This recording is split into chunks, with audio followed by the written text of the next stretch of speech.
All right, thank you, Crystal. 7:36 is the time. You probably think riding a train is a simple thing to do. Just get on, sit down, relax, and enjoy the ride, right?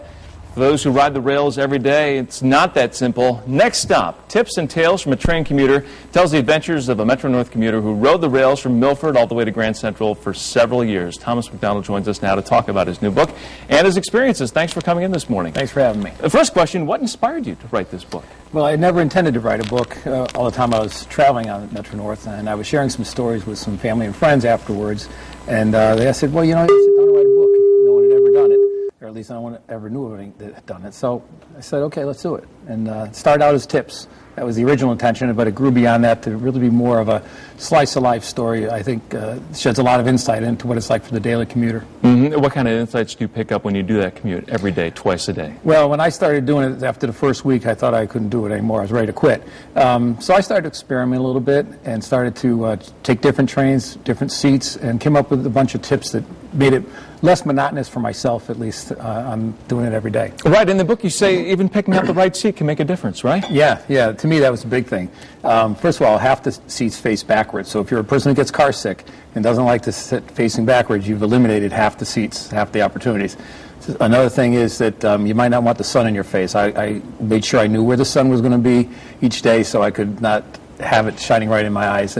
Another thing is that you look under the seat in front of you, and there might be things there you can't get your legs out. So you want to make sure you have leg room. Okay, so all things that you pass along. Yeah. To people, any surprising discoveries you made along the way?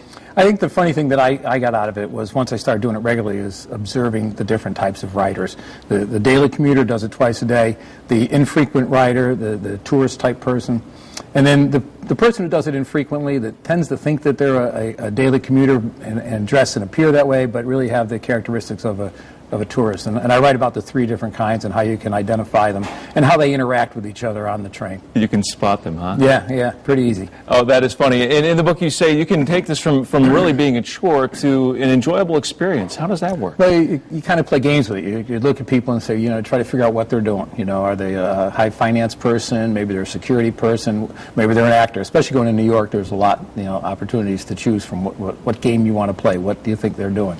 And try to figure it out based on what they're carrying, what they're wearing, and then when they get off the train, which way they head. Right. And I know you say on the train it's a lot like an elevator ride. People all going to a similar destination, but they don't know each other. So there's sometimes not a lot of conversing going on between strangers. I'm just curious, have you ever met anybody who's been really interesting on the train? They're all rather interesting. I can't speak for individuals, but again, the different types. There's one lady I would say I always thought was interesting. I never quite figure her out just the way she dressed. She was always arrived right at the time the train was ready to pull off, and somehow always got in and got her same seat. And just her fashion and her dress made me think she had to be something in the fashion industry, but never had the courage to speak up and ask her. And somehow she pulled it off. Huh? Yeah. All right. Well, this actually could come in handy for people who have to do this on a regular basis, turning what could be a chore into something that's at least a smooth ride in and out of the city. The book is Next Stop, Tips and Tales. Tips and Tales. I'm getting tongue-tied because I want to say trains. Tom McDonald, thank you so much for joining us this morning. I appreciate you coming in. Thank you, Ted. And if you want more information about the book, go to our website, WTNH.com. Click on the Good Morning Connecticut Weekend section.